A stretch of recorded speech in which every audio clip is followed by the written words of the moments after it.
지금 현재 환경부의 수자원 정책국장님께서 잠깐 그 미팅이 조금 늦어지셔서 약 5분 정도 지연될 것 같습니다. 그래서 2시 5분경에 시작할 예정이고 국장님이 바로 들어오신 대로 포럼을 시작하도록 그렇게 하겠습니다. 양해 좀 부탁드리겠습니다.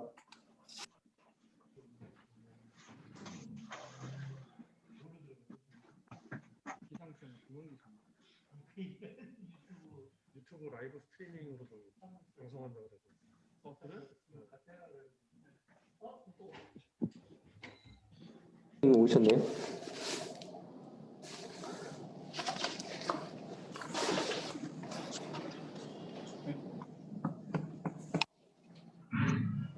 예, 안녕하십니까. 환경부 수자원 정책국장 김동진입니다. 오늘 그 포럼 만나 뵙게 돼서 반갑습니다. 지금 시작 안 한 거죠? 예. 저도 수자원 위성 이쪽 분야의 전문가는 아니지만 굉장히 이번에 한국판 뉴딜에 관련돼서 정부 내에서도 관심도 많고 앞으로 IT 기반의 홍수 관리 또 수자원 이렇게 정보 관리 이런 것에 대해서 정부에서 굉장히 관심이 많습니다. 앞으로 인공위성 기반 홍수 예보 시스템도 앞으로 도입하려고 하고요. 이쪽 분야에 대해서 정부에서도 많은 좋은 의견 주시면 적극적으로 지원하고 또 예산에도 반영하도록 노력하겠습니다. 예, 저희 위원장님도 그 인사 시작하기 전에 간단하게 인사 좀 해주시면 고맙겠습니다. 예, 위원장님 한 말씀 해주시죠. 국장님 감사드립니다. 반갑습니다. 오늘 아주 좋은 자리, 귀한 자리를 마련해 주셔서 감사드리고 오늘 총회가 잘 진행될 수 있기를 바랍니다. 감사합니다. 그리고 좀 해외 멀리서 지금 참여해 주신 두 분 교수님이 계십니다. 지금 미국 휴스턴대 이영기 교수님 계시는데 먼저 이영기 교수님 인사 한번 좀 새벽 시간이실 텐데 저녁 늦은 시간이실 텐데 인사 좀 한번 부탁드리겠습니다. 네, 안녕하십니까. 휴스턴 대학 부교수로 일하고 있는 이영기입니다. 이렇게 또 몸은 멀리 있지만 또 고국의 위성 개발에 미력이나마 이렇게 참여할 수 있게 되어서 초청에 감사드립니다. 감사합니다. 네, 그리고 오늘 발표해 주실 텐데요. 또 유동열 교수님 멀리 지금 호주의 멜버른 대학교에 계시는 유동열 교수님 간단하게 인사 한 번만 부탁드리겠습니다. 네, 안녕하십니까. 호주 멜버른 공대 유동열입니다. 초대해 주셔서 다시 한번 감사드리고요. 여기는 시차가 2시간밖에 안 돼서 크게 불편한 시간은 아닙니다. 오늘 만나 뵙게 돼서 반갑습니다. 네, 반갑습니다.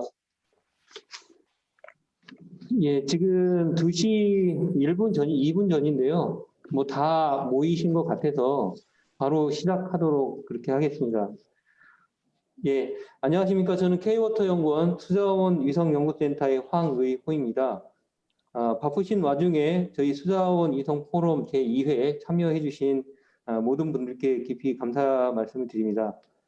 지금 또 환경부와 또 수자원공사가 공동 주최하고 또 과학기술정보통신부, 환경산업기술원이 후원하는 제2회 수자원 위성 활용 전문가 정기총회를 시작하도록 하겠습니다. 먼저 본 정기총회에 관심 가져주시고 또 바쁘신 가운데 참여해 주셔서 진심으로 감사드리고요. 본 정기총회는 코로나19 방역 강화와 또 재확산 방지를 위해서 화상회의 프로그램을 진행하게 됩니다. 또한 유튜브를 통해 현재 온라인으로 생중계되고 있습니다. 이번 정기총회는 수자원위성의 성공적 추진을 위해서 수자원위성 개발 운영 기본계획 추진 현황 및 탑재체 개발 현황과 향후 계획을 공유하고 또 여기 계시는 포럼 위원분들과 논의하는 그런 자리입니다. 금일 정기총회에 참여해 주신 주요 내빈을 소개해 드리기 앞서서 금일 이제 개회사를 맡아주신 환경부의 홍종기 차관님 그리고 축서를 맡아주신 국회 환경노동위 간사 안호영 의원님 그리고 국회 보건복지위 조명희 의원님 또 환영사를 맡아주신 한국수자원사 박재동 사장님께서는 영상을 통해 인사 말씀을 전해주실 예정입니다. 이 부분에 대해서는 양해 부탁을 드리겠습니다. 그럼 금일 정기총회에 참여해 주신 주요 내빈에 대해서 간략히 소개해드리고 호명되신 분들께서는 간단한 인사 말씀을 좀 부탁을 드리겠습니다. 먼저 환경부 김동진 수자원정책국장님 참석하셨습니다. 예, 좀 전에 인사드렸던 그 수자원정책국장 김동진입니다. 앞으로 포럼 계속 좋은 의견 잘 검토해서 정부 정책에 잘 반영하고 지원하도록 하겠습니다. 감사합니다. 다음으로 수자원위성 활용 전문가 포럼 위원장이신 건국대학교 김성준 교수님 참석하셨습니다. 네, 안녕하세요. 우리 전문가 포럼 잘 이끌어가도록 노력하겠습니다. 감사합니다. 네. 그리고 혹시 지금 연세대학교 원중성 교수님이 화면에 잘 안 보이시는데 참석을 해주셨나요? 저 있습니다. 네. 저기 원중성 교수님은 수자원위성 활용 포럼 전문가 포럼의 고문으로 현재 맡고 계십니다. 원 교수님 간단하게 인사 한번 부탁드리겠습니다. 예, 뭐 아는 건 없지만 저희 김성준 위원장님을 보조해서 옆에서 많이 도와드려서 또 많이 배우도록 하겠습니다. 감사합니다. 예, 다음은 저희 한국성사 최효석 연구원장님께서 참석하셨습니다. 안녕하십니까. 귀한 시간 내주셔서 고맙습니다. 좋은 1년 동안 활동해 주셔서 너무나 고맙고요. 앞으로 이 포럼이 잘 운영될 수 있도록 많은 협조, 지원, 관심 부탁드리겠습니다. 고맙습니다. 예, 다음은 금일 기조 강연을 맡아주실 호주 멜버른대 유동열 교수님 참석하셨습니다. 네, 안녕하십니까. 다시 한번 초대해 주셔서 감사드립니다. 네, 다음은 우주 스타트업 분야 대표로 기조 강연을 맡아주신 주식회사 컨텍의 이성희 대표님 참석해 주셨습니다. 네, 반갑습니다. 주식회사 컨텍의 이성입니다. 의미 있는 자리에 초대해 주셔서 너무 영광으로 생각하고 좋은 발표할 수 있도록 하겠습니다. 감사합니다. 예, 또한 온라인을 통해 참여해 주시고 계신 수자원위성 활용 전문가 포럼 위원 및 많은 전문가분들께 다시 한번 감사의 말씀 드리고요. 시간 관계상 저희가 한 분 한 분 소개해드리지 못한 점 널리 양해 말씀 좀 부탁드리겠습니다. 그럼 앞서 말씀드린 바와 같이 영상을 통해서 환경부 홍정기 차관님의 개회사가 있겠습니다. 안녕하십니까. 환경부 차관 홍정기입니다. 먼저 제2회 수자원위성 활용 전문가 포럼 정기총회를 맞이해서 영상으로 축하해 주신 우리 국회 환경노동위원회 안호영 의원님께 감사드립니다. 보건복지위원회 조명희 위원님께서도 참석해서 포럼에 힘을 실어주셔서 감사를 드립니다. 그동안 포럼 위원장을 맡아 이끌어주고 계신 건국대학교 김성준 교수님, 그리고 발제와 토론에 참석해 주신 포럼 위원님들과 전문가 분들께도 감사드립니다. 환경부와 함께 오늘 토론회 장을 마련해 주신 한국수자원공사 박재현 사장님께도 감사드립니다. 전 세계적인 기후변화로 인해 홍수, 가뭄 등 자연재해는 점차 심화되고 있습니다. 이로 인한 국민의 안전 또한 지속적으로 위협을 받고 있는 상황입니다. 올여름 우리나라는 기상관측 이래 최장기간의 장마와 역대급 강수량, 연이은 태풍 등으로 인해서 많은 인명과 재산 피해가 발생하기도 했습니다. 환경부는 이러한 기후위기에 선제적으로 대응하기 위해서 수자원위성, 강우레이더, 인공지능 등 첨단 기술을 활용하여 과학적인 홍수와 가뭄, 수질관리 대응체계 구축을 추진하고 있습니다. 특히 2025년 발사 목표로 개발 중인 수자원위성을 활용하여 한반도 전역의 홍수 위험을 사전에 감지하게 되고 인력과 장비의 접근이 쉽지 않은 접경지역 일원의 홍수 위험에도 즉시 대응할 수 있게 됩니다. 이외에도 가뭄뿐 아니라 녹조, 적조 등 수질 상황도 폭넓게 관측, 예측할 수 있기 때문에 동남아시아 등 국가와의 물산업 분야에 있어서 협력 증진에도 중요한 정책 수단으로 활용할 수 있게 됩니다. 환경부는 기후위기에 대응하고 지속가능한 물관리 기술과 위성기술을 결합한 신기술 개발과 사업화에도 적극 지원해 나가겠습니다. 미래의 큰 이익을 담당할 수자원위성의 역할이 매우 기대됩니다. 금년 8월에 수자원위성 사업의 성공적인 추진을 위해 정부와 학계, 연구기관 및 민간 기업 등 위성 분야의 최고 전문가분들이 뜻을 함께해서 수자원 위성을 통한 물 관리라는 비전 아래에 수자원 위성 활용 전문가 포럼을 함께 발족했습니다. 포럼에는 40여 명의 전문가가 참여해서 정책 분야, 탑재체, 지상국, 성능 검증 및 활용 등 전문 분야별로 수자원 위성 활용을 위한 기술 검토와 자문을 해오고 계십니다. 위성 사업을 총괄하는 환경부를 대표해서 포럼에 참여하고 계신 전문가분들께 감사의 말씀을 드립니다. 앞으로 환경부는 위성기술 개발과 인력 양성을 위해 한국수자원공사, 환경산업기술원과 함께 적극 노력하겠습니다. 오늘 여러 전문가분들께서 논의하고 의견을 주시는 모든 사항들을 경청하면서 우리가 해야 할 일이 무엇인지 함께 고민하고 논의해 나가겠습니다. 아울러 수자원 위성 개발의 성공을 위한 관련 예산과 인력 등 필요한 사항에 대해서도 적극 지원하겠습니다. 아무쪼록 오늘 수자원 위성 활용 전문가 포럼이 수자원 위성의 개발과 활용에 있어서 비전과 전략을 제시하고 수자원 분야에 있어 우리나라의 독자적인 위성 기술력을 확보하는 구심점이 되기를 기원합니다. 바쁘신 와중에도 온라인으로나마 참석해 주신 모든 분들께 다시 한번 깊은 감사의 말씀을 드리며 연말연시 건강하시길 바랍니다. 감사합니다. 국회 환경노동위원회 간사이신 안호영 의원님의 축사가 있겠습니다. 네, 안녕하십니까. 더불어민주당 환경노동위원회 간사위원을 맡고 있는 국회의원 안호영입니다. 먼저 제2회 수자원 위성 활용 전문가 포럼을 마련해 주신 전문가 여러분들께 진심으로 감사드립니다. 기후변화로 인해 전 세계적으로 수원 고갈, 극심한 홍수와 가뭄 피해, 물 공급 인프라 노후화 등으로 물 문제가 갈수록 심화되고 있습니다. 특히 우리나라는 기후, 지형학적 여건으로 인해서 물 관리에 어려움이 있습니다. 또한 접경 지역에 예측 불가능한 불안한 상황이 매년 반복되고 있습니다. 이러한 기후 위기와 물관리 체계를 위해서 2025년에 수자원 위성이 발사된다는 반가운 소식을 들었습니다. 수자원 위성은 우리나라의 기후변화 대응과 물 안보 확보에 꼭 필요한 첨단 관측 인프라입니다. 물 관련 재해를 예방하기 위해서 유역과 하천 전역을 365일 관측하는 핵심적인 역할을 수행할 수 있을 것이라고 생각합니다.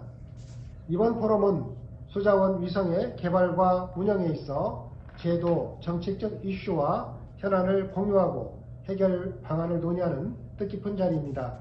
저 역시 여러분들의 논의 결과가 실질적으로 이행될 수 있도록 국회 차원의 지원을 아끼지 않겠습니다. 바쁜 일정에도 참석해 주신 환경부 홍정기 차관님, 한국수자원공사 박재현 사장님, 그리고 국민의힘 조명희 의원님, 수자원 위성 전문가 포럼 김성준 위원장님, K워터 연구원 최효석 원장님께 깊은 감사의 말씀을 전합니다. 감사합니다. 예, 다음으로 국회 보건복지위 조명희 의원님의 축사가 있겠습니다. 여러분 반갑습니다. 국민의힘 국회의원 조명희입니다. 제2회 수자원위성 활용 전문가 포럼 정기총회 개최를 진심으로 축하드립니다. 지난 8월에는 포럼 창립 행사에 직접 참여하여 축하드렸는데 이번 행사에는 영상으로 인사를 대신하게 되어 아쉽습니다. 행사를 준비해 주신 환경부와 K워터 박재현 사장님, 포럼의 위원장을 맡고 계신 건국대 김성준 교수님, 기조 강연을 맡아주실 유동열 교수님과 이승희 대표님 이하 관계자 여러분께 감사드립니다. 많은 전문가들이 기후위기 시대가 도래했다고 합니다. 지난 여름 기록적 폭우가 이를 증명했고 기상오보는 대규모 홍수와 산사태 피해로 이어졌습니다. 기상예보의 정확도를 높이고 기후변화에 대한 위기를 보다 과학적인 방법으로 대응해야 한다는 목소리가 그 어느 때보다도 강조되고 있습니다. 이러한 가운데 2025년 발사를 목표로 하는 수자원위성은 넓은 지역에 대한 광역적인 모니터링이 가능하고 레이더를 사용해서 날씨와 시간에 구애받지 않고 소위 전천후 관측이 가능하고 지표면을 볼 수 있다는 점에서 기대가 되고 있습니다. 이에 따라 수자원위성은 한반도 전역의 홍수나 가뭄 그리고 녹조 적조의 사전 감지나 관측은 물론 북한 접경 지역의 물안보 위험 대응과 그린 뉴딜과 같은 물산업화 전략에도 도움이 될 것으로 기대하고 있습니다. 아무쪼록 수자원위성 활용 전문가 포럼이 수자원위성의 개발과 활용에 있어 독자적인 기술력을 확보하는 의미 있는 논의장이 되길 바라며 다시 한번 온라인으로 참석하신 모든 분들께 진심으로 감사드립니다. 감사합니다. 네, 다음으로 수자원위성 활용 전문가 포럼 위원장이신 건국대 김성진 교수님의 축사가 있겠습니다. 네, 존경하는 안호영 의원님, 조명희 의원님, 홍정기 환경부 차관님, 김동진 수자원 정책국장님, 박재현 한국수자원공사 사장님, 바쁘심에도 자리를 빛내주시어 감사드립니다. 훌륭한 분들이 많음에도 불구하고 저를 위원장으로 추대해 주셔서 매우 영광스럽습니다. 크게 감사드립니다. 이제 우리 포럼은 미래 통합 물관리의 선도를 위한 수자원 위성의 자리매김을 위하여 관련 법, 제도, 행정, 재정, 조직의 틀을 잡아나가기 위한 정책 발굴, 예산 확보 등 포럼 위원 한 분 한 분의 지혜와 힘을 모아주시기를 당부드립니다. 정말로 우리나라 위성 분야를 대표하시는 분들을 위원으로 잘 모신 것 같습니다. 믿사옵고 잘 부탁드립니다. 우리 환경부, K워터 그리고 항의원과 함께 수자원 위성의 성공을 확신합니다. 감사합니다. 한국수자공사 박지현 사장님의 환영사가 있겠습니다. 안녕하십니까. 한국수자원공사 사장 박재현입니다. 코로나19로 인해 힘든 상황임에도 불구하고 금일 화상으로 진행되는 제2회 수자원 위성활용 전문가 포럼 정기총회에 참석해 주신 모든 분들께 감사의 말씀을 드립니다. 특히 금번 정기총회를 빛내주시기 위해 바쁘신 일정에도 참석해 주시고 지원을 아끼지 않으신 국회 환경노동위 안호영 의원님, 보건복지위 조명희 의원님, 환경부 홍정기 차관님, 건국대 김성준 수자원 위성활용 포럼 위원장님, 그리고 발표와 토론을 위해 참석해 주신 포럼 위원 및 위성 분야 전문가 여러분께 감사의 인사를 드립니다. 최근 기후변화로 인해 우리나라를 비롯한 전 세계적으로 홍수와 가뭄 등 물 관련 재해의 빈도와 규모가 지속해서 증가하고 있으며 이로 인해 발생하고 있는 막대한 인명 및 재산 피해는 선진국뿐만 아니라 특히 개도국의 지속가능 발전을 가로막는 중대한 장애물이 되고 있습니다. 홍수와 가뭄 등 물 관련 위기에 대응하기 위해서는 국가재난관리체계를 전면적 전환을 위한 다각적 노력이 그 어느 때보다 절실하다고 생각됩니다. 오래전부터 미국이나 유럽연합 등 선진국에서는 전 지구의 물 순환 과정과 수자원 및 수재에 관련 정보를 파악하고자 인공위성 개발 및 활용에 적극적이었습니다. 우리나라 또한 미래의 불확실한 물 환경 변화에 효과적으로 대응하기 위한 국가 차원의 대책 마련이 필요한 시점입니다. 수자원 위성은 기후변화 대응 및 광역 수재의 감시를 위한 중요한 솔루션으로 큰 역할을 할 것으로 기대하고 있습니다. 이를 위해서는 수자원 위성의 체계적인 개발과 수자원 위성 활용센터 설립 및 운영 등의 인프라가 조속히 구축되어야 할 것입니다. 그간 저희 K-워터는 국가물관리의 중책을 맡아오면서 대형 풍수해를 슬기롭게 극복해낸 경험과 기술력이 있습니다. 하지만 앞으로 추진되는 수자원 위성개발 사업은 지금까지 물관리 패러다임과는 다른 또 하나의 도전이라고 생각됩니다. 저희는 올해 세계 최고의 물종합 플랫폼 기업이라는 새로운 비전을 선포하고 물관리 전문기관으로서 국민 감동을 위해 최선을 다하고 있습니다. 수자원 위성, 드론과 같은 첨단 관측 활용과 AI 분석 기술은 K-워터가 지향하는 디지털 워터 플랫폼의 핵심적인 솔루션으로 활용해 나갈 것으로 기대하고 있으며 이를 위한 노력 또한 아끼지 않을 것입니다.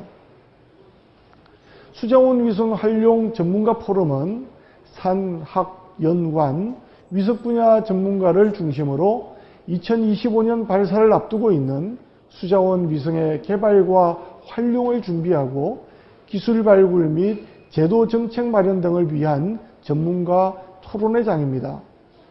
오늘 개최되는 포럼을 통해 수자원 위성의 역할과 체계적인 활용을 위한 큰 밑거름이 마련될 수 있기를 기대하고 있으며 참석해 주신 모든 분들의 활발한 토론과 고견을 부탁드립니다.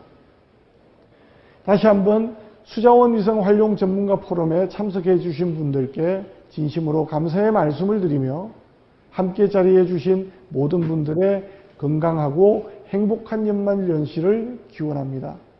감사합니다.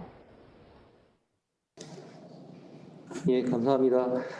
다음은 포럼 경과 보고가 있겠습니다. 지금부터 수자원 위성 활용 포럼 정책분과장이신 수자원공사 K-워터 연구원의 최효석 원장님께서 수자원 위성 활용 전문가 포럼 경과에 대해서 말씀드리도록 하겠습니다. 안녕하십니까. K-워터 연구원장 최효석입니다. 오늘 온라인 회의임에도 불구하고 제2회 수자원 위성 활용 전문가 포럼 정기총회에 참석해 주신 국내외 위성 전문가분들께 감사 인사를 드립니다. 수자원 위성 개발 및 활용 기술, 제도 및 정책 수립 등 관련 사업 현안에 능동적으로 대응하기 위하여 전문가 중심의 포럼을 운영하고 있습니다. 그간 포럼 경과를 보고드리겠습니다. 지난 8월 수자원 위성 활용 전문가 포럼이 창립되었으며 본 포럼을 통해 수자원, 수재해 분야의 미래 위성 기술 정보 교류, 국내외 위성 전문가 네트워크 구축, 스마트 수자원 수재해 관리 기술 연구 등 수자원 위성 활용 기술 극대화를 위한 정책과 대안을 마련해 나가고 있습니다.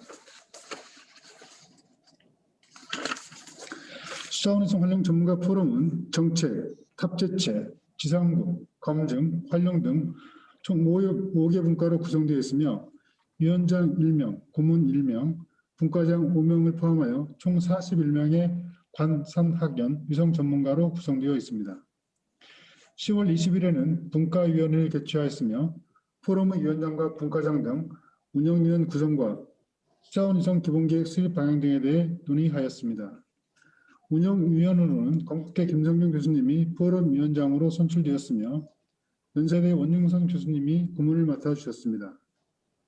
분과장으로는 탑재체 분과 한국항공대 이우경 교수님, 지상국 분과 연세대 가민호 교수님, 검증분과 강원대 이훈열 교수님, 활용분과 미니스트 임정호 교수님, 그리고 정책분과는 제가 맡게 되었습니다. 또한 10월 23일에는 각 기술분과 위원을 통해 탑재체 개발 현황 및 검증 활용 방안 논의가 이루어졌으며 차세대 중형위성 총괄 주관기관인 카이, 탑재체 주관기관인 항공우주연과 탑재체 설계 및 위성체 접속 관련 협의회가 개최되었습니다. 또한 11월 2일에는 검증국가위원회를 통해 사건보정 기술연구 및 탑재체 추정 사양 안 도출, 수자원 위성 기본계획의 핵심 과제 등을 발굴하였습니다. 그리고 11월 17일에는 대전 라운호텔에서 정기기술 세미나가 개최되었으며 인공지능과 위성 빅데이터 등 첨단 기술을 접목한 스마트 수재 관리 기술 고도화 등에 대해 논의하였습니다. 마지막으로 12월 3일에는 검증활용문과위원회를 통해 수자원위성 임무 범위, 탑재체 추적 설계 방안 및 수자원위성 기본계획 등을 검토하였습니다. 금년 8월부터 12월 현재까지 기술분과위원회는 코로나 상황에 맞게 온라인 오프라인을 통해 총 8일 개최되었으며 위성 임무 정의 및 탑재체 추적 사양안, 사용자 요구 분석, 사용자 요구서가 최적으로 설계되는 성과를 도출했습니다. 또한 향후 5개년의 수자원 위성 개발 및 운영 기본 계획 안도 마련하였습니다. 앞으로 수자원 위성 포럼은 각 분과별 위성 전문가들의 지속적인 의견 수렴을 통해 위성 탑재체 최종 요구 사항, 수자원 위성 데이터 추적 건보정 기술 연구, 위성 데이터 국제 표준을 위한 ARD 추진, 미국 나사, 유럽연합, 한국 ESA, 독일 DLR 등 선진 우수 기관과 국제 협력 강화, 수자원 위성 사업의 법 제도 방안 및 정책 제안 등 관련 현안 문제를 함께 고민해 나가는 장이 될 것입니다. 그 해결 방안을 찾기 위해 여기 함께 하신 포럼 위원 및 대위성 전문가 여러분이 아낌없는 응원과 적극적인 참여와 관심을 부탁드리겠습니다. 이상으로 경과보고를 마치겠습니다. 감사합니다. 네, 감사합니다. 이어서 위성 분야 글로벌 최고 전문가분들의 기조 강연을 진행하도록 하겠습니다. 첫 번째 주제 발표로는 영상 레이더 위성 기반 수자원 관리와 활용이라는 주제로 호주 멜버른 대학교 유동열 교수님께서 기조 강연을 해주시겠습니다. 유동열 교수님은 UCI에서 지구 시스템 과학으로 박사학위를 받으셨고 또 전 리 농무부 물리과학자 및 나사 객원연구원으로 근무하셨습니다. 현재는 호주 멜버른 대학교 교수로 현재 재직하고 계십니다. 큰 박수로 유동열 교수님을 환영해 주시면 감사하겠습니다. 네, 소리가 안 나더라도 모양이라도 감사합니다. 유 교수님 발표 좀 부탁드리겠습니다. 예, 고맙습니다. 저는 호주 멜버른 대학교에서 원격 탐사와 수문학을 강의하고 연구하는 유동열입니다. 오늘 저는 영상 레이더 위성 기반 수자원 관리와 활용의 몇 가지 예를 보여드리겠습니다. 그리고 제 전문 분야인 토양수분 함량 추출에 대한 내용을 좀 더 자세히 소개해드리겠습니다. 첫 번째로는 제가 물의 순환에서부터 시작을 하겠습니다. 물의 순환, 지금 보시는 그림은 담수 순환을 보여주고 있는데요. 그 중에 흰색 상자 안에 담긴 숫자는 해당 형태로 존재하는 물의 총량을 추정한 양을 1000기가톤 단위로 보여주고 있습니다. 지금 담수의 대부분을 차지하는 물은 빙하와 눈, 그리고 토양수분 함량이 아닌 그라운드 워터, 지하수와 퍼머프로스트, 영구 농토에 존재하는데, 저희가 보통 위성을 이용해서 수자원을 모니터링하고 관리한다고 했을 때는 저희가 주로 용수로 사용할 수 있고 환경에 결정적인 영향을 미치는 빙하와 눈으로 존재하는 물, 그리고 하천, 그리고 습지, 댐과 호수에 존재하는 물, 그리고 토양수분 함량을 말하는 것이죠.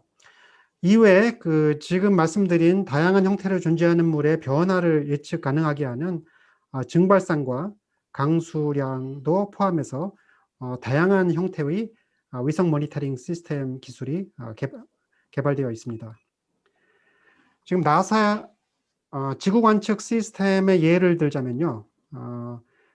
강수량, GPM으로 대표되는 강수량 위성 모니터링 미션이 있고, 그리고 다양한 형태로 존재하는 광학위성이 증발산과 식생수, 그리고 지표수를 모니터링하는 데 큰 도움이 되고 있습니다. 랜셋 시리즈나 아쿠아나 테라 위성에 탑재된 모디스, 그런 광학위성이 대표적으로 증발산, 식생수, 지표수를 모니터링하는 데 사용되고 있고요. 그리고 마이크로웨이브 위성으로는 주로 패시브 마이크로웨이브 위성인 스맵과 아쿠아리우스가, 나사 위성으로는 저해상도의 글로벌 커버리지의 토양수분 함량 지도를 생성하고 있습니다. 이외에 좀 더 독특한 디자인의 단위 면적당 총 수량 변화를 보여주는 그레이스 위성이 있고요. 그리고 지표 수위 변화를 보여주는 엘티미터인 제이슨 시리즈가 있습니다. 지금 말씀드린 위성은 몇 가지에는 나사에서 운영 중인 나사 그리고 USGS 그리고 노아에서 공동으로 운영 중인 위성의 예를 보여드린 거고요. 유럽연합, 한국, 그리고 중국, 인도, 일본 등의 국가에서 독자적인 지구 관측 위성 시스템을 운영 중에 있습니다. 그 인간의 시각 기관과 비슷하다는 이점 때문에 다양한 광학 위성을 오랫동안 사용해 왔는데요. 물 관리에서는 마이크로파 위성을 많이 활용하고 있습니다. 광학 위성과 더불어. 마이크로파 영역은 그 파장대가 1mm에서 1m 정도 되는 그 넓은 영역에 존재하는데 보통 37GHz나 90GHz대의 고주파 위성을 구름이나 다양한 대기 조건을 모니터링하는 데 사용하기도 하는데 대부분의 마이크로파 파장 원격 탐사를 위해서 이용되는 파장대는 X밴드, C밴드, L밴드 위성이 주로 사용되고 있습니다. 그 중에 C밴드 위성은 다양한 이점 때문에 수자원 관리하는 데 주로 사용되고 있죠. 지금 C밴드 영상 레이더는 꽤 오래 전에 시작이 돼서 지금 현재 지금 보여드리는 도표에서는 1990년대 초반부터 다양한 C밴드 영상 레이더가 운영 중이었는데 최근에 현재 운영 중인 대표적인 C밴드 영상 레이더에는 레이더셋 2와 2014년과 2016년에 각각 발사된 센티넬-1A와 센티넬-1B가 있습니다. 위성 센서들 사이를 비교하는 것은 사실은 톱과 대패 중 뭐가 더 유용하냐라고 얘기하는 것과 마찬가지로 크게 그 의미가 없지만 그래도 각각의 위성 센서의 특성을 파악하는 것은 되게 중요합니다. 저희가 마이크로파 위성을 사용할 때는 몇 가지 되게 중요한 장점이 있습니다. 그 중에 하나는 구름, 먼지 등의 대기 조건의 영향을 덜 받기 때문에 기상 조건의 영향을 비교적 덜 받고 늘상 항시 지표를 관측할 수 있다는 큰 장점이 있습니다. 그리고 마이크로파가 특성화할 수 있는, 관측할 수 있는 것들은 일반적인 reflectance, 그 반사도 보다 관심 표적의 전자기적 특성 관측, 즉 유전율을 직접 관측할 수 있다는 굉장히 큰 메리트이 있죠. 이런 장점 때문에 수자원 관측에 최적화됐다는 평가를 받고 있습니다. 그리고 그 파장대가 3cm에서 20cm대로 비교적 길기 때문에 식생 피복이나 유전율이 낮은 표면을 투과해서 볼 수 있기 때문에 그 또한 큰 장점으로 받아들여지고 있습니다.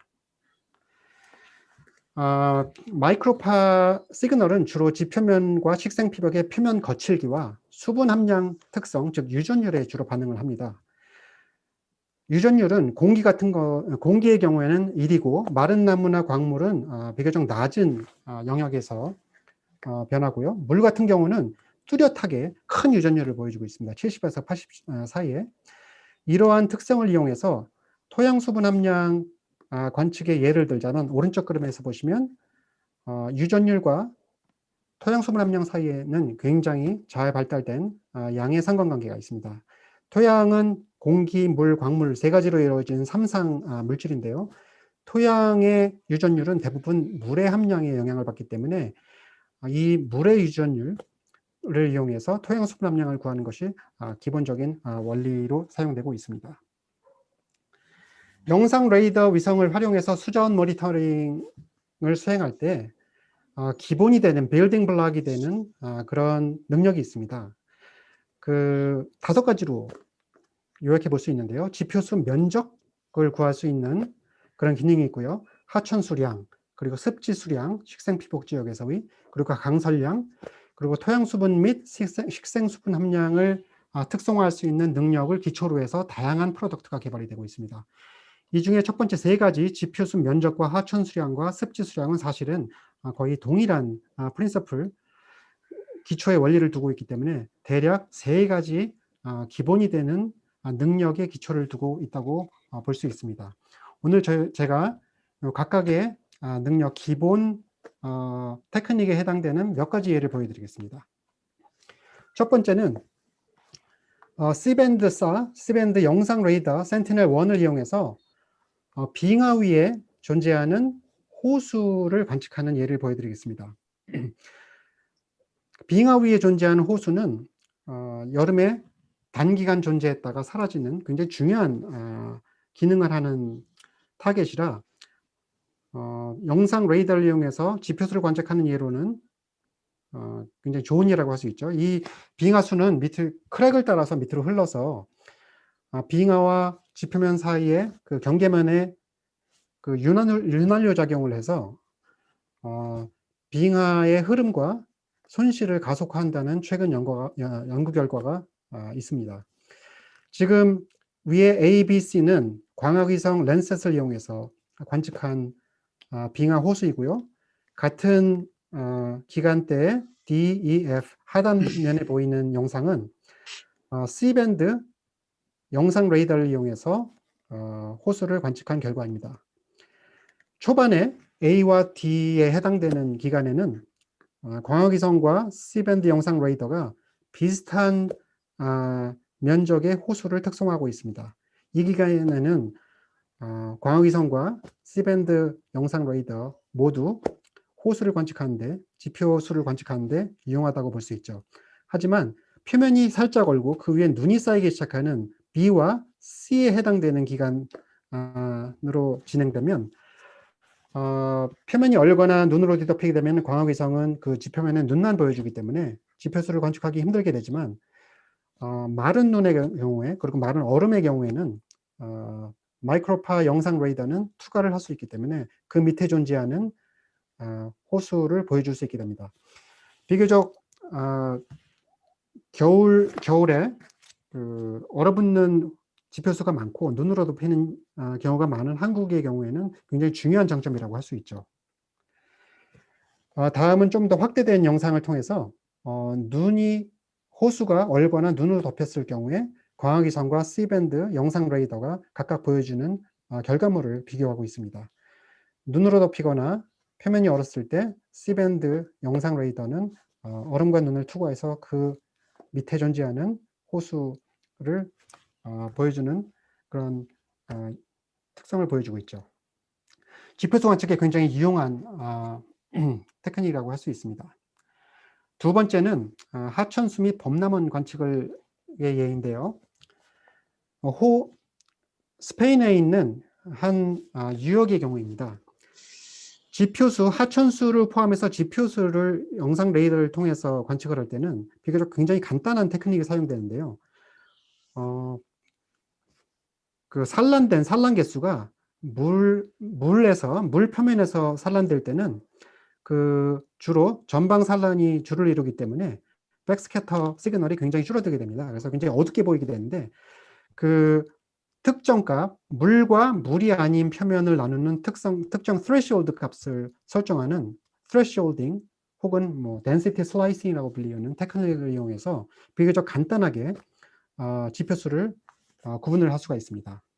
지금 보시면은 파란색 히스토그램은 그 백스캐터링 시그널을 보여주고 있는데 물과 물이 아닌 표면 사이에 뚜렷한 그 차이를 보여주는데 여기서는 마이너스 21데시벨을 기준점으로 이용해서 그 범람한 지역과 하천수를 모니터링하고 있습니다. 지금 이게 단순한 범람원과 하천수 모니터링 예를 보여드렸는데 이 C밴드 영상 레이더를 이용해서 관측한 하천의 그 폭과 하천의 폭 데이터를 하천 바닥의 지형 데이터나 혹은 엘티미터 다른 위성에서 추출한 하천 수위 데이터와 결합을 하게 되면 보다 자세한 유속이나 하천수량을 추정을 할 수 있게 되죠. 지금 보여드리는 예는 제가 휴스턴 대학의 이영기 교수의 도움을 받아서 몇 년 전에 그 쿠퍼 크릭이라는 큰 유역, 호주 한가운데 존재하는 유역에서 그 강 수위면을 관측한 예입니다. 지금 이 예를 보여드린 이유는 이런 과정을 통해서 따로 추출한 하천 수위 변화나 혹은 강바닥의 그 지형 자료와 하천 영상 레이더를 통해서 추출한 그 하천수의 폭 데이터를 융합을 하게 되면 보다 자세한 하천수량의 흐름 데이터를 생성할 수 있는 굉장히 유용한 자료가 됩니다. 현재 저희가 이 자료를 이용해서 게이지 없이 그 그라운드 자료 없이 숨은 모형들을 캘리브레이션하는 기법을 개발하고 있습니다. 다음은 습지 및 식생 피복 지역 범람 관측의 예입니다. 그 습지대에 물 표면이 풀이나 나무로 덮여 있는 경우에는 그 범람 사실을 관측하기가 되게 힘듭니다. 특히 광학위성을 이용해서는 그 밑에 물이 존재하는 것을 관측하기는 힘든데, 레이더 같은 경우에는 레이더의 그 백스캐터링 자료 중에 표면에서 직접 반사된 서피스 스캐터링과 주로 식생에서 반사된 볼륨 스캐터링, 그리고 표면과 식생을 통과한 더블 바운싱된 그 인터랙션을 통해서 오는 바운싱을 구분을 할 수 있게 됩니다. 이 자료를 이용하면 범람이 생긴 지역에서는 더블 바운싱, 지금 그림에서 C에 해당되는 스캐터링의 강도가 높아지기 때문에 그 자료를 이용해서 식생 피복 지역 아니면 웨틀랜드 습지 지역에서의 범람 지역을 항시 모니터링 할 수 있게 됩니다. 지금 보여드리는 예는 서피스 스캐터링과 볼륨 스캐터링, 식생에서 나오는 볼륨 스캐터링과 더블 바운싱을 각각 붉은색, 녹색, 파란색에 할당을 해서 색깔로 시각화해서 표면 상태를 보여주는 한 예입니다. 지금 왼쪽은 범람이 일어나기 전, 오른쪽은 범람이 일어난 후의 영상인데요. 파란색이 보이는 파란색으로 표현된 곳은 식생 밀도가 낮고 표면이 비교적 잘 보이는 곳이고, 녹색은 식생 밀도가 높은 곳이고, 오른쪽에 붉은색으로 보이는 곳은 범람이 일어나서 식생 하부에 범람원이 형성된 경우를 보여주고 있습니다. 그 환경용수, 생태용수 모니터링을 위해서 식생 피복 지역의 범람원 모니터링이 필요한 경우에 굉장히 독특한 능력이라고 할 수 있죠. 그리고 이 외에 마이크로파가 마른 눈이나 얼음은 투과를 하고 젖은 눈이나 얼음은 투과를 못한다는 특성을 이용해서 레이더 영상을 기반으로 강설량을 모니터링한 예가 최근에 많이 발표되고 있습니다. 지금 보여드리는 예는 C밴드 영상 레이더를 이용해서 각각 유럽에 있는 산악 지역과 미 서부 지역의 시에라 네바다 산맥의 강설량, 적설량의 그 두 해 2018년과 2017년 사이에 차이를 보여주고 있습니다. 지금 이 지역 같은 경우에는 강설량으로 존재하는 물이 봄철 용수 공급에 굉장히 중요한 역할을 하기 때문에 수자원 모니터링에 굉장히 중요한 요소라고 할 수 있죠. 그리고 마지막으로 토양수분 함량 예를 보여드리겠습니다. 전통적으로 토양수분 함량 모니터링은 패시브 마이크로파 위성을 활용해 왔습니다. 사실 비교적 역사가 긴 분야인데요. 1970년대부터 시작된 패시브 마이크로웨이브 위성의 경우에는 전지구적 모니터링을 할 수 있다는 큰 강점이 있지만 해상도, 수평 해상도가 25에서 50km로 좀 떨어진다는 단점이 있습니다. 그래서 국가 단위나 대륙 단위의 과학적인 목적의 활용도는 뛰어나지만 실질적인 농지나 수자원 활용의 목적으로 이용되기에는 좀 한계가 있습니다. 에이스캣이라는 위성, 그 토양수분 함량 프로덕트는 액티브 마이크로파 위성을 이용한 첫 유효 실시간 토양수분 함량 산출 프로덕트인데요. 액티브 위성이기 때문에 갖는 해상도에 이점이 있음에도 불구하고 해상도는 12.5km로 상당히 떨어집니다. 이 위성 같은 경우에는 토양 수분 함량과 거칠기 그리고 식생 피복의 시간 변화 스케일이 차이가 크다는, 토양 수분 함량이 변화 프리퀀시가 훨씬 크다는 기본적인 특성을 이용해서 그 경험식에 기반한 산출 알고리즘을 이용하고 있는데요. 아직도 굉장히 유용한 전지구적 토양 수분 함량 지도로 생성되고 있습니다. 하지만 제가 알기로는 현재까지 고해상도, 여기서 고해상도라는 것은 100m나 100m보다 더 해상도가 높은 SAR을 이용한, 영상 레이더를 이용한 프로덕트급 토양 수분 함량 산출물은 존재하지 않는 걸로 알고 있습니다. 그래서 오늘 제가 보여드릴 예는 지난 2년간 2019년, 2020년도 지난 2년간 항공우주연구원의 지원을 받아서 제가 컴셋5 X밴드 영상 레이더를 이용해서 토양 수분 함량 지도를 만들어 본 그 연구 결과를 바탕으로 그 예를 보여드리겠습니다. 컴셋5는 X밴드, 파장이 약간 더 짧죠. 그 C밴드보다는. 영상 레이더인데요. 저희가 호주의 밀, 윗벨트라고 불리우는 그 주요 밀 생산지의 한가운데 있는 빅토리아에 있는 위메라 지역의 필드 사이트에서 수행한 결과를 보여드리겠습니다. 지금 보시고 있는 왼쪽의 밀밭은 120헥테어, 약 36만 평 정도 되는 단일 평균 규모의 밀밭입니다.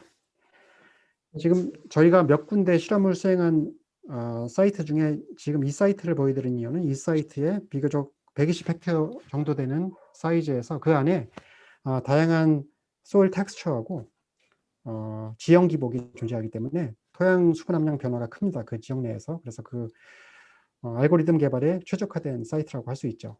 저희가 여기 이 필드 사이트는 겨울밀을 재배하는 지역입니다. 5월 달에 주로 파종을 해서 12월에 수확을 하는, 그리고 6, 7, 8, 9, 10, 11 이 기간 동안 바이오마스 그 커버가 완전히, 토양 커버가 완전히 바이오매스를 뒤덮이는 그런 기간이 됩니다. 오른쪽에 보시면 저희가 실험을 수행한 5월, 7월, 9월 그리고 11월에 표면 상태 사진을 첨부해 봤습니다. 실험 기간 내에 저희가 표면 거칠기라던가 토양 수분 함량이라던가 다양한 현장 자료를 수집을 했고요. 지금 보시게 되면 저희가 워터 클라우드 모형과 굉장히 간단한 선형 소일 스캐터링 모형을 융합한 알고리즘을 사용한 결과입니다. 저희가 여러 가지 알고리즘을 테스트한 결과 지금 비교적 간단한 워터 클라우드 모델과 리니어 소일 스캐터링 모델을 융합한 알고리즘이 가장 결과가 좋아서 가장 결과가 좋은 알고리즘 활용 예를 보여드리고 있습니다. 지금 5월과 7월, 9월 달에 토양 수분 함량 지도를 보고 계신데요. 토양 수분 함량 지도 해상도는 3m에서 5m 사이입니다. 지금 보시면은 5월에 높은 토양 수분 함량이 점차로 7월, 9월로 진행되면서 낮아지고 있는 패턴이 보이고요. 무엇보다도 이 120헥타르는 실험 지역 내에서 굉장히 높은 범위의 비균질성이 보입니다. 토양 수분 함량에. 근데 이 비균질성이 5월, 7월, 9월에 걸쳐서 굉장히 비슷한 패턴을 보여요. 그래서 저희가 이 패턴을 분석한 결과 이 토양 수분 함량의 패턴인 공간적인 패턴은 소일 텍스처, 모래질 토양의 함량에 따라서 크게 좌우된다는 걸 발견했습니다. 그래서 모래질 함량의 퍼센티지가 높은 지역은 비교적 배수 조건이 좋기 때문에 토양 수분 함량이 낮게 나왔고요. 무엇보다도 이런 시간적으로 계속 지속되는 특성이 결국에는 수확량, 작황에도 영향을 주는데요. 이 지역은 건조 지역이라 작황량이 1헥테어당 평균 4에서 7톤 정도 나옵니다. 하지만 토양 수분 함량이 애초부터 좀 낮았던 지역, 모래질의 지역은 작황량이 떨어져서 보통 3에서 4, 5 정도 되는 범위 내에 존재하는 걸 알 수 있죠. 그래서 저희가 25에서 50km 정도 되는 저해상도의 위성 토양 수분 함량 지도를 갖고 있을 때랑 100m 미만의 고해상도 토양 수분 함량 지도를 가지고 있을 때 그 활용도 면에서 굉장히 큰 차이가 있습니다. 구체적인 토양 특성의 문제라던가 작황의 문제와 연결해서 보다 구체적인 정보를 생성할 수 있죠.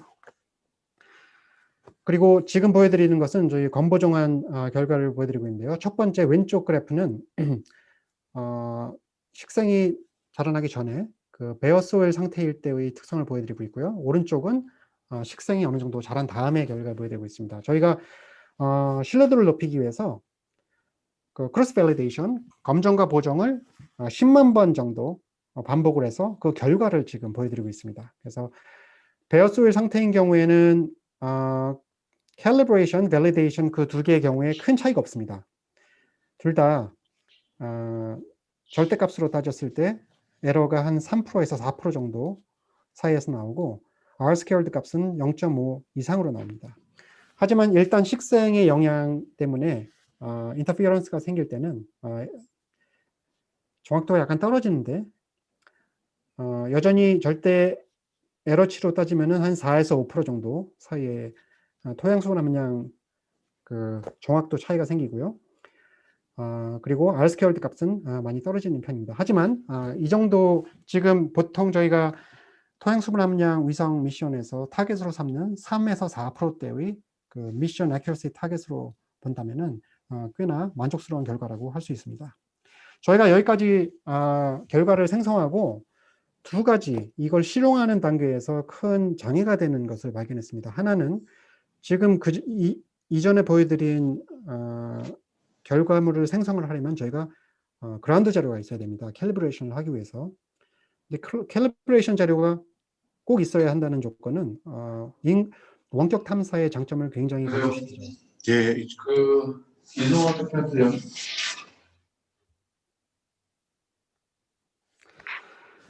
그 활용도를 떨어뜨리기 때문에 저희가 유니버셜 파라미터 셋을 구하는 연구와 그리고 또 하나는 광학위성, 이전에 보여드린 자료는 광학위성에서 식생수 자료를 저희가 조달을 했었는데 레이더 내에서 같은 레이더 내에서 식생수를 매핑을 할 수 있으면 광학위성에 대한 의존도를 낮출 수 있기 때문에 그 두 가지 연구를 현재도 수행 중입니다.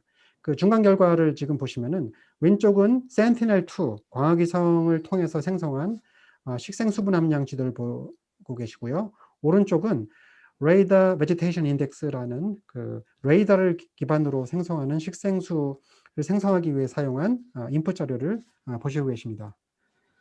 결과적으로 광학위성 기반과 영상 레이더 위성 기반 식생수분 함량 사이에 굉장히 큰 상관관계가 있고요. 그 결과적으로 보면은 물론 그 베지테이션 워터 컨텐트의 구간별로 평균값을 내서 비교를 해서 보여드리는 것이지만 두 가지 저희가 비교한 네 가지 레이더 베지테이션 인덱스 중에 두 가지가 광학위성을 이용해서 산출한 식생수량과 굉장히 큰 상관관계를 보이고 있습니다. 그래서 현재는 저희가 그 유니버셜 파라미터와 그 레이더에서 추출한 같은 컴셋5 X밴드 영상 레이더에서 추출한 식생수량을 가지고 토양 수분 함량을 추출하고 있습니다. 내년도에는 저희가 이 연구 결과를 호주 내 관계수 농업지역 그리고 한국의 농지로 확장을 해서 이용을 할 계획입니다. 요약해서 말씀드리자면 현재까지 제가 영상 레이더를 이용해서 수자원에 활용할 수 있는 몇 가지 기본적인 예를 보여드렸는데요. 영상 레이더를 이용해서 수자원 모니터링과 활용에 이용한다고 할 때 빌딩 블록이 되는 몇 가지 기본적인 테크닉이 있습니다. 그것은 지표 수면적과 식생 피복 지역의 범람원, 적설량, 토양 수분 함량, 식생 수분, 그리고 오늘 제가 소개해드리지 않았지만 인터페로메트릭 쌀을 이용한 지형 변화 자료를 추출할 수 있고요. 이것과 다양한 모형과 자료와 융합을 해서 2차 프로덕트, 저수량, 하천수량, 그리고 습지 생태 환경, 해빙 수량, 그리고 농지 면적, 그리고 관계 수량, 작황, 가뭄 등의 다양한 프로덕트를 생성할 수 있습니다. 그리고 좀 더 2차 프로덕트에서 좀 더 범위를 확장해 보면 그와 관련된 뭐 사면 안정성이라든가 산불 위험도, 병해충 취약도, 산림과 작물의, 그리고 홍수 위험도, 생태 환경 변화 모니터링 등의 굉장히 다양한 분야로 그 확장 응용이 가능합니다. 오늘은 제가 이 중에서 몇 가지 기본이 되는 활용률을 소개해 드렸습니다. 그리고 마지막으로 제가 두 가지 정도 말씀을 드리고 싶은 게 있습니다. 하나는 과학위성과 실용위성. 저희가 지금 위성을 이용해서 저희가 영상 레이더를 이용해서 수자원에 활용한다고 했을 때는 저희가 실용위성을 얘기하고 있는 거죠. 실용위성과 과학위성 사이에는 근본적인 동기와 목적 사이에 큰 차이가 있습니다. 저희가 실용위성을 개발을 할 때는 좀 독특하고 유니크한 그런 타겟을 삼는 게 아니라 보다 검증된 기술을 이용해서 활용도를 최대화하는, 최적화하는 그런 목적으로 사용을 하죠. 그래서 C밴드 위성 영상 레이더는 지금 수자원연구원에서 추진 중인 미션이 사실은 첫 C밴드 위성은 아니지만 사실은 C밴드 위성이 많아져서 그 리피트 사이클이 뭐 2, 3주, 1, 2주에서 2, 3일로 줄어드는 것이 굉장히 중요하죠. 리피트 사이클이 1, 2주에서 2, 3일로 줄어들면 단순히 활용도가 높아지는 게 아니라 그 전에 존재하지 않았던 활용 분야가 생겨나게 됩니다. 그래서 그 분야에서 제가 그 C밴드 위성이 이번 지금 계획 중인 C밴드 위성 하나로 끝나지 않고 지속적으로 C밴드 위성 개발이 돼서 추가가 되었으면 하는 마음이고요. 그리고 기본 영상 자료를 데이터, 그리고 인포메이션, 정보, 그리고 결정을 돕는 분석 정보, 액셔너블 애널리틱스로 전환하는 과정에서 굉장히 광범위한 전문가들의 협업과 그리고 그 협업을 코디네이트하는 융합적 리더십이 필요합니다. 그 유발 하라리의 호모 데우스를 읽다 보면 이런 내용이 나옵니다. 그 현대 인류가 5만 년 전에 수렵 채집 시절의 인류보다 더 지능이 높거나 기술이 뛰어난 건 아닌데 수많은 낯선 사람들과 매우 유연한 방식으로 협력하는 능력 덕분에 현재 발전을 이루게 됐다는 내용이 나오죠. 위성 미션이 주로 광범위한 분야의 전문가들을 묶는 그 구심점이 되는 걸 제가 많이 봤는데 지금 추진 중인 수자원 위성 미션도 그런 광범위한 분야의 다양한 전문가들을 융합해서 새로운 가치를 창출하는 그런 계기가 되기를 바랍니다. 여기서 마치겠습니다. 감사합니다. 네, 감사합니다, 교수님. 예, 멀리서 지금 그 호주에서 이렇게 좋은 발표를 해주셨는데요. 시간이 많이 지연되긴 했지만 그래도 좋은 시간을 내주셨기 때문에 많은 질문은 아니어도 대표적인 질문 하나 정도만 받고 다음 주제의 발표로 넘어가도록 하겠습니다. 혹시 교수님께서 발표하신 내용 중에서 궁금하신 사항이 있으시면 질문 한 가지만 받도록 하겠습니다. 손 들어주시면 저희가 넘겨드리겠습니다. 화면이 너무 많은 분들이 계셔서 그냥 발언을 하시면 저희가 확인하겠습니다. 네. 예, 임 교수님. 임종호입니다. 네. 나요? 예. 발표 너무 잘 들었고요. 상당히 뭐 연구 결과를 질문 드리는 부분은 이제 토양 수분 쪽이 있거든요.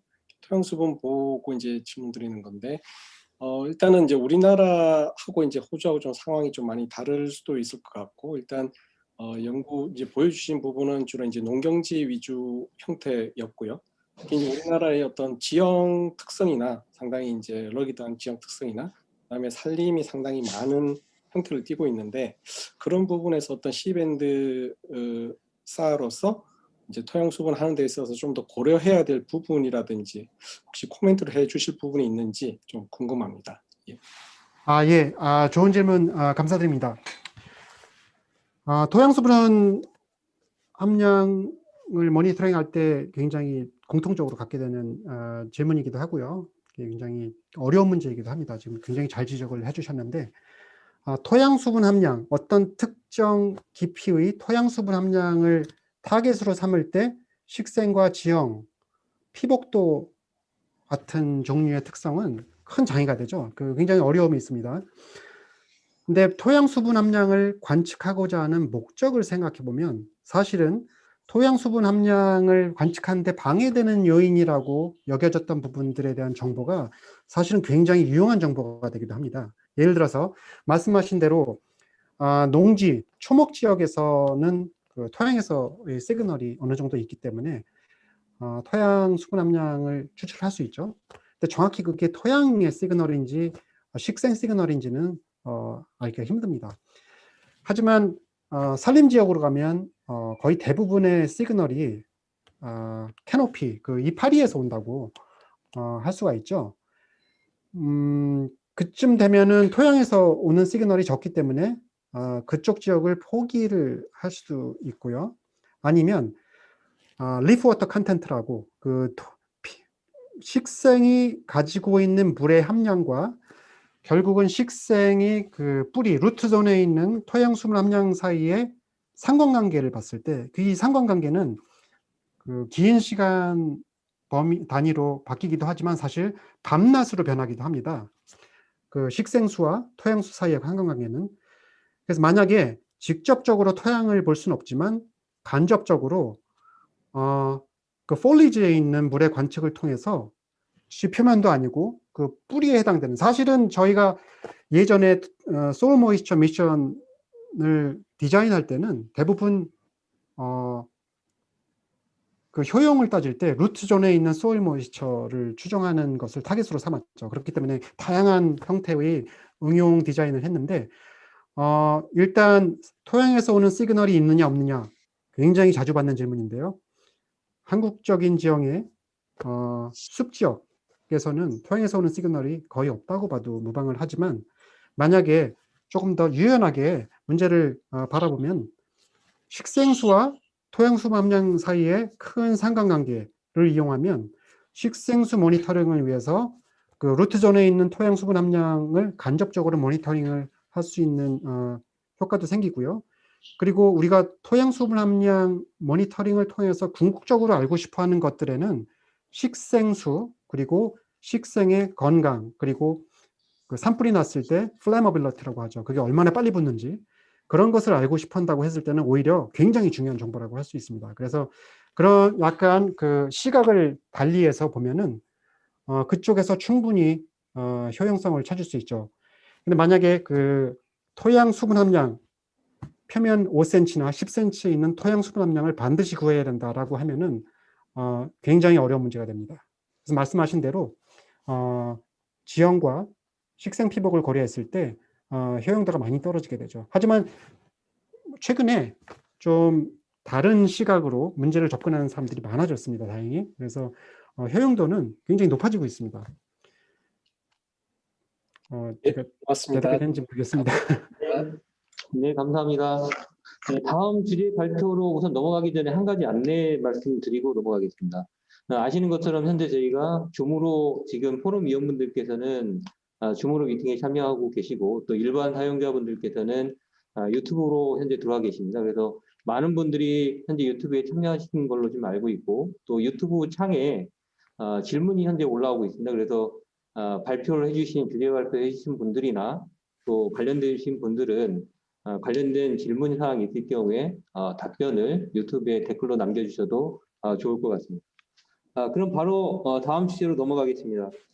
뉴스페이스 시대 우주 스타트업 현황과 전망이라는 주제로 주식회사 컨텍의 이성희 대표님께서 기조 강연을 해주겠습니다. 간단하게 양력을 말씀드리면 이성희 대표님은 아주대학교 우주전자정보공학과 공학박사를 받으셨고요. 그리고 전 항공우주연구원 선임연구원 및 캐나다 칼턴대학교 방문연구원으로 근무하셨습니다. 현재는 주식회사 컨텍의 CEO로 역임하고 계십니다. 큰 박수로 환영해 주시기 바랍니다. 네, 반갑습니다. 저는 주식회사 컨텍의 이성입니다. 다시 한번 인사드리겠습니다. 제가 오늘 발표를 할 때 이제 어떤 부분으로 말씀을 드릴까 고민을 하다가 뭐 수자원 공사 이제 입장에서 뭐 거의 관련되는 부분은 아니지만 전체적인 어떤 현재 스페이스 스트림이 어떻게 가고 있고 거기서 어떤 비즈니스가 일어나고 있는지 그리고 그 응용 서비스들은 또 어떤 것들이 있는지를 좀 말씀드리는 게 좋을 것 같아서 그런 부분에 포커스를 두고 이제 자료를 만들었습니다.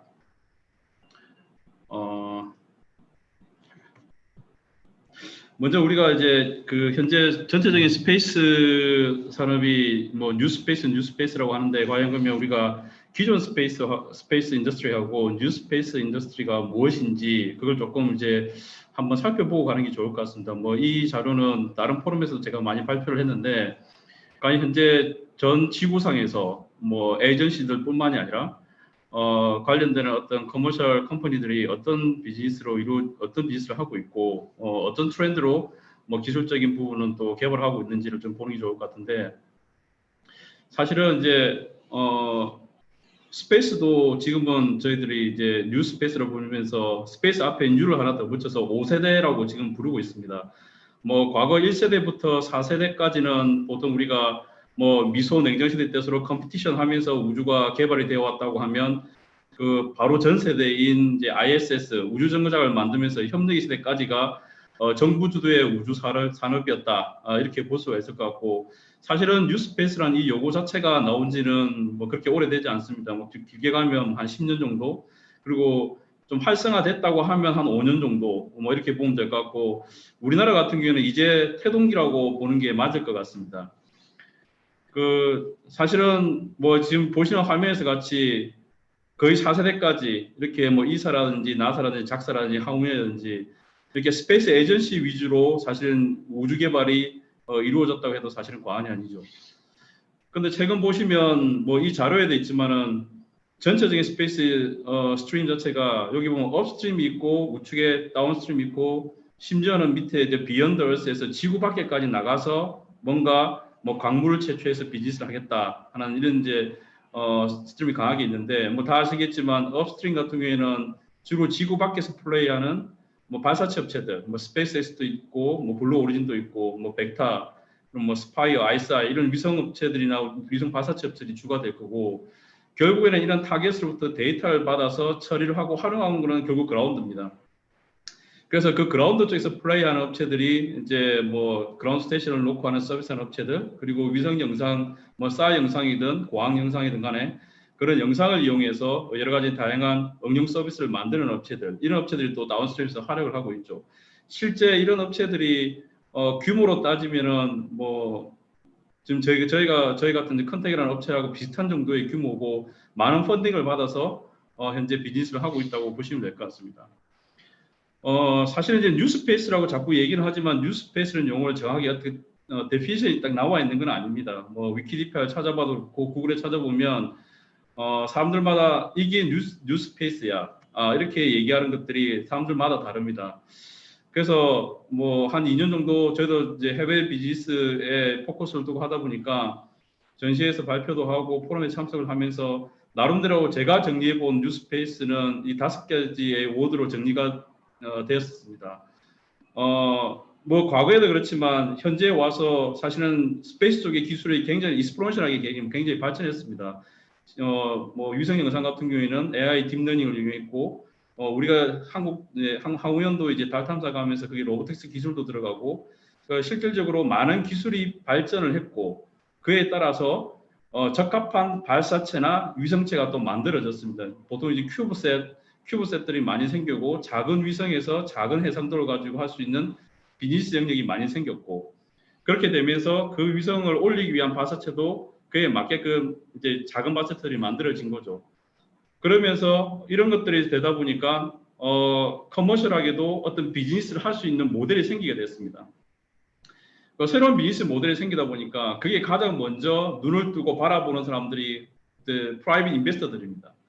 그래서 투자사들이 그런 쪽의 뉴 비즈니스 모델로 새로운 어떤 레비뉴가 창출된다고 생각이 드니까 2018년도 기준 같은 경우에 한 3조 2,500억 정도가 프라이빗 펀딩이 만들어졌고 그러면서 뉴 스페이스 비즈니스가 굉장히 활성화되고 그러다 보니까 나사도 그렇고 이사도 그렇고 정부가 갖고 있는 여러 가지 장애물 뭐 규정이라든지 법규 이런 것들에 대해서 굉장히 많이 릴리즈가 된 거죠. 그래서 배리어 자체도 굉장히 많이 낮아졌다.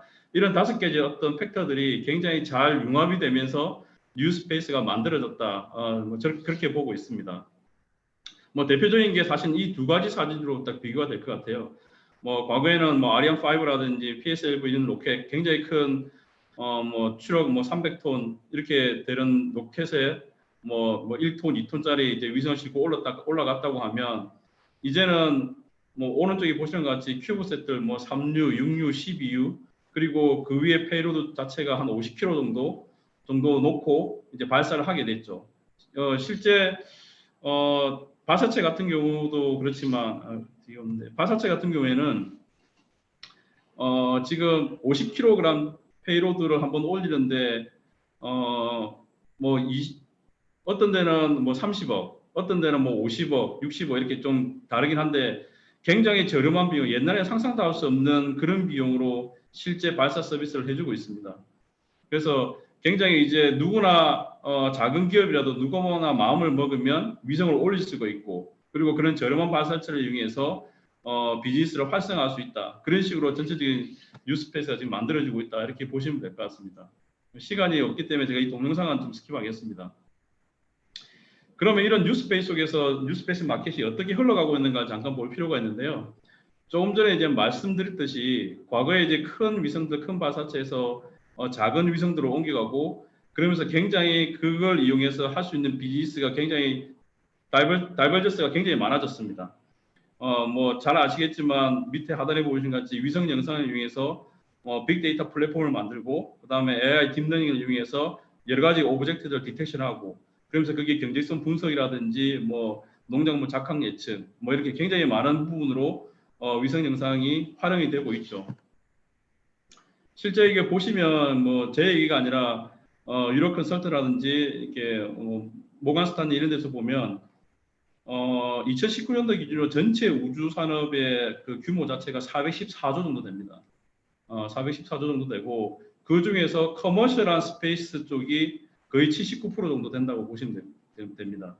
그리고 뭐 우측에 그래프 보시면 아시겠지만 작년에 스페이스X가 위성을 한 1000개 정도 띄었죠. 그래서 지금 현재 지구 주위에 돌고 있는 위성이 약 한 2300개 정도 이제 돌고 있을 거고 그리고 2028년 정도가 되면 한 10,000개 정도 되고 여기는 아마 스페이스X가 올리려고 하는 40,000개 정도의 위성은 빠져 있는 걸로 저는 알고 있습니다. 그래서 아마 2030년, 35년이 넘어가면 벌써 스페이스X는 자기들 위성에 대해서 30,000개에 대한 주파수 라이선스를 미 정부로부터 받아놨습니다. 갈수록 이제 굉장히 많은 위성이 올라가고 있고 그에 따라서 많은 이제 비즈니스가 또 만들어지죠. 실제 이러한 뉴스페이스 마켓을 좀 활성화시키기 위해서 이사 같은 경우에는 뭐 어떻게 하고 있느냐 뭐 다 아시겠지만 이사라는 어떤 유럽 우주청은 EU가 만들어지기 전부터 사실 만들어졌습니다. 그래서 이사 한 20개국에 BIC에서 빅 인큐베이션 센터, 즉 우주 기업을 양성하는 인큐베이션 센터를 20개국에 한 60개의 로케이션에 이렇게 설치를 해놨습니다. 아마 프랑스 쪽만 보더라도 한 10개 정도 되고 뭐 스웨덴이라든지 노르웨이 쪽에도 한 3개씩 이렇게 있습니다. 그러면서 1년에 만들어지는 스페이스 기업들이 이 BIC에서 한 180개 정도 매년 만들어지고 있습니다. 그리고 18년 기준이긴 한데 지금 현재 700개 이상 만들어지고 있고 이사 우주청이 이 기업들한테 매년 들어가는 투자하는 돈들이 거의 한 2,400억, 2,500억 정도 됩니다. 그래서 계속 유럽 우주청은 이런 커머셜 인더스트리를 계속 이제 활성화하고 있다는 거죠. 나사 같은 경우에는 뭐 아시겠지만 플로리다에 있는 플로리다 나사 비즈니스 인큐베이션 센터가 있는데 제가 알기로는 96년인가 그때 8월 정도에 만들어진 걸로 알고 여기서 계속 스피노프 되는 기술들을 계속 스피노프하고 회사들을 계속 인큐베이션 하고 있습니다. 그래서 계속 뭐 나사나 이사나 다 커머셜하게 본인들이 갖고 있는 기술을 이전을 해주고 거기에 전 세계적으로 그걸 활성화될 수 있는 그런 배경을 만들어주고 있다고 보시면 될 것 같습니다. 그러면 이제 이 뉴스페이스 마켓에서 새로운 비즈니스를 만들어내는 것을 뭐라고 부를 거냐 이제 하면 매년 사실은 매년 여기도 보면 매년 6월 정도 보면 툴루즈에서 스마트 스페이스라는 포럼을 합니다. 저도 이제 작년에 참석했고 사실 오늘 제가 뒤에부터 말씀드리는 부분은 그 스마트 스페이스에서 나왔던 여러 가지 굉장히 많은 이제 스타트업들이 하고 있는 그 비즈니스들을 좀 소개해드리겠습니다. 크게는 뭐 위성 쪽으로 본다고 하면 통신 위성이 있고 광학 위성이라든지 뭐 사이 위성 하여튼간에 뭐 영상 쪽 위성이 있을 텐데 뭐 플레일랩이든 뭐 오넵이든 스파이든 SS는 간에 통신 위성과 광학 위성을 가지고 서비스하는 회사들이 굉장히 이렇게 많이 늘어났죠. 페이로드의 무게가 각각 뭐 보시는 것 같이 다 다르지만 그리고 발사체 업체도 보시는 것 같이 굉장히 많이 늘어났어요. 뭐 로켓넷, 뭐 벡타는 지금 이제 뱅크럽트에서 이제 사실 파산을 했지만, 그다음에 파이어플라이, 그다음 스카이로라, 그리고 중국에도 랜드 스페이스 굉장히 많은 발사체 업체가 늘어났고, 심지어는 최근에 제가 랜드 스페이스로부터 받았던 견적은 1kg에 10,000불에 올려주겠다는 견적까지도 받았습니다. 실제 우리가 3kg 정도 되는 그 위성을 하나 올리는데 이제는 30,000불이 안 되게 그 친구들이 올려준다는 얘기예요. 그래서 서로 이제 굉장히 이제 경쟁을 하고 있고, 스페이스X 같은 경우에도 50kg 정도의 페이로드를 올리는데 그 친구들이 1밀리언에 10억에 쏘아 올려준다는 얘기거든요. 그리고 대부분 여기 있는 친구들이 그 스페이스X에 있다가 나온 친구들이 회사를 만들거나 같이 합류했던 친구들도 굉장히 많고요. 굉장히 이제 위성 쪽이나 뭐 발사체 쪽에 굉장히 많은 플레이들이 지금 이제 활발히 활동을 하고 있다. 그리고 그걸 통해서 굉장히 많은 비즈니스가 이루어지고 있는데 그 첫 번째가 이제 다 아시겠지만 이제 5G, 6G 되면서 위성까지 올려가지고 그 스마트 시티에서 다양한 뭐 IoT 솔루션을 만들어낸다든지 이런 쪽으로 하고 있습니다. 사실 이제 스페이스X가 참 대단한 게 뭐냐면 발사체도 이제 만들어져 있지만 이제 위성도 스타링크에서 이제 4만 개를 올리면서 테슬라도 앨런 머스크가 만들어서 테슬라와 스타링크를 이용해서 자율주행을 거기서 다 하겠다는 거거든요. 그거를 지금 이제 스마트 시티에 그대로 또 적용하겠다는 거고. 그래서 그런 어떤 큰 그림을 가지고 아마 그 앨런 머스크는 같이 그 그림을 같이 만들었던 것 같습니다. 사실은 이제 우리나라 같은 경우에는 워낙 뭐 초고속망이 통신망이 많이 발달되어 있지만 조금만 벗어나서 우리가 동남아라든지 이제 아프리카를 생각해 보면 아프리카에는 사실은 서쪽 지방을 제외하고는 광란이 안 깔려 있죠. 남아공을 제외하고는. 그리고 뭐 인도네시아도 그렇고 동남아시아의 섬이 많은 지역에는 광란이 안 깔려 있습니다. 주로 이제 위성 통신을 많이 이용하는데 여기 EMUSA라는 이 회사는 철도 쪽에 CCTV를 달아놓고 여러 가지 어떤 그 위험 요소들을 감지를 해서 우리나라 같으면 CCTV 그냥 광을 통해서 그냥 그 센터로 보내면 될 텐데 그 아프리카나 이런 데 안 깔린 데는 그냥 바로 위에 통신망과 연결해서 관제 센터로 하고 그쪽에서 사운딩까지를 보내줘서 뭐 이런 어떤 위험적인 부분에 대해서 워닝도 준다. 그리고 모니터링도 한다. 뭐 이런 걸로써 이제 비즈니스를 하는 것도 있습니다. 위성 영상 쪽은 뭐 다 아시니까 이건 좀 스킵을 하겠습니다. 그리고 이 텔레 리테일이라는 회사가 있는데 이 회사 같은 경우에는 사실은 굉장히 많이 복합되어 있는 그 기술이 있습니다. 여기 보시면 아시겠지만 쪼매난 요 이제 자동차 이렇게 같은 게 하나 있고 이제 이게 어떤 지역을 가려고 하면 그쪽 지역에 대한 맵 정보가 정확하게 있어야 되니까 소형 위성을 통해서 찍은 영상을 맵을 매핑해서 이쪽으로 데이터를 넘겨주고 얘의 위치 정보를 알기 위해서 유럽 같으면 이제 갈릴레오 위성이 있으니까 얘의 위치 정보는 이 갈릴레오 위성으로 또 받고 얘가 가는 경로에 대한 모든 트래킹은 정지궤도 위성을 통해서 얘가 트래킹을 하고 얘가 어디로 가는지 누가 들고 가지 않는지 뭐 그런 것까지를 다 보고 있다는 거죠. 그리고 앞에 카메라가 있어가지고 여러 가지 어떤 뭐 장애물 같은 것도 이제 회피도 하고 그리고 이걸 얘가 하는 일이 주로 딜리버리입니다. 이 안에 우편물도 싣고 조그만 소형 이제 뭐 택배 같은 그런 물건도 싣고 해서 우리나라로 치면 제가 보기에는 대학 캠퍼스나 항우연내나 포항제철이나 이제 이런데 그 어떤 인바운더리 내에서 딜리버리 하기에는 굉장히 좋은 것 같고, 특히 스위스 같은 경우에는 이걸 이용해서 우편 서비스를 하고 있습니다. 그리고 크게 뒤에 저런 것들을 뭐 위에 보는 것처럼 저런 것을 달아서 같이 서비스하고 수 있고, 원 트립당 5유로 정도 받고 있고, 1년 365일, 뭐 24시간 언제든지 서비스할 수 있고 스케일업이 가능하다. 다른 거 기존의 이제 전통적인 서비스에 비교하면 굉장히 많은 이제 서비스를 할 수가 있다. 근데 이 회사가 자율주행하는 업체처럼 보이는데 이사가 유럽 우주청에서 인큐베이션을 하고 있습니다. 그리고 이제 통신 쪽 뭐 또 말씀을 드리면 페루라든지 남미 쪽에는 보면 광산이 굉장히 많은데 그 광산에서 피로도에 의해서 사고가 나서 광산 문을 닫는 하루 이틀씩 닫고 하는 경우가 굉장히 많다고 합니다. 그래서 여기에 나와 있지만 2017년도 10월 같은 경우에는 사고가 나서 이틀 문을 닫으면 이 광산에서 피해 보는 다이렉트 코스트가 한 170억 정도 되고, 만약에 12시간 문을 닫아도 한 이제 50억 정도 손해를 본다는 거예요. 그래서 이제 이쪽에서 만든 솔루션이 뭐냐면 광산에 들어가기 전에, 그리고 중간중간 아니고 그 점심시간 때 이 사람들의 피로도를 이제 음성 보이스로 측정을 해서 단말기 통해서 측정을 합니다. 이제 만약에 뭐 스마트폰을 통해서 기지국이 있는 곳은 스마트폰을 통해서 할 수 있지만 기지국이 설치가 되지 않은 곳은 바로 위성과 연결돼서 그 단말기에 내가 어떤 음성 메시지를 남깁니다. 저는 뭐 누구누구입니다. 언제 몇 시부터 몇 시까지 근무했고 한 두세 문장을 얘기하면 이 친구의 노멀 보이스하고 현재의 피로도가 있는지 없는지 현재 상태의 보이스를 DB에서 계속 분석을 해서 그 데이터가 데이터 센터로 가서 모니터링 한 다음에 피로도가 있다고 생각하면 그 사람을 잠시 쉬게 할 수 있도록 매니저한테 얘기를 한다는 거죠. 그래서 통신위성을 이용한 이런 뭐 GSM이나 CDM 기지국이 안 깔려 있는 이런 데서는 통신위성을 이용해서 뭐 이런 서비스도 하고 있다.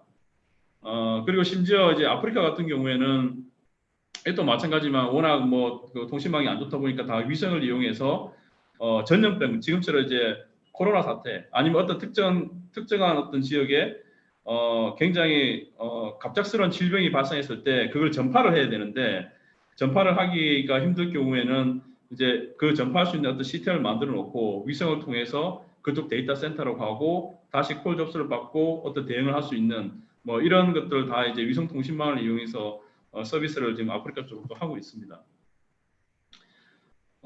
그리고 이제 뭐 굉장히 많은데 제가 좀 줄이긴 했는데 최근에는 이제 위성하고 지상하고 통신을 하면서 아시겠지만 이제 주파수가 코나카로 올라갈수록 주파수가 높기 때문에 레인 어텐이 굉장히 강합니다.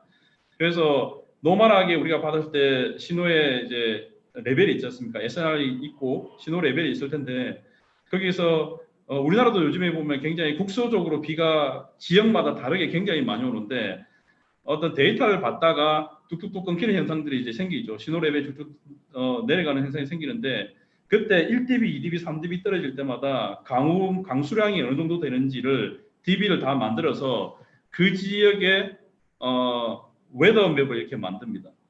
그리고 이 웨더 맵을 만들어서 기상청하고 공유를 해서 다시 이 정보를 교환하고 파는 서비스도 현재 하고 있다.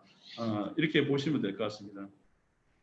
여기까지가 사실 제가 이제 말씀드렸던 부분이고, 그러면 한국에서 또 어떤 스페이스 기업들이 많이 활동하고 있는데 오늘 제가 발표를 하니까 제가 이제 뭐 컨텍이라는 회사를 잠깐 소개드리면 저희 회사는 뭐 그라운드 스테이션 서비스와 위성위성 활용 서비스를 하는 회사입니다. 현재 뭐 43명 정도 근무를 하고 있고 룩셈부르크 저희 이제 유럽 지사가 있습니다. 거기서 아까 말씀드렸던 이사 인큐베이션 센터 안에 같이 들어가서 이사와 같이 일을 하고 있습니다. 그리고 그에 관련되는 R&D라든지 그다음에 비즈니스 협력을 그래서 다 하고 있고 사실 도움을 유럽 지사를 만들면서 굉장히 도움도 많이 받고 있습니다.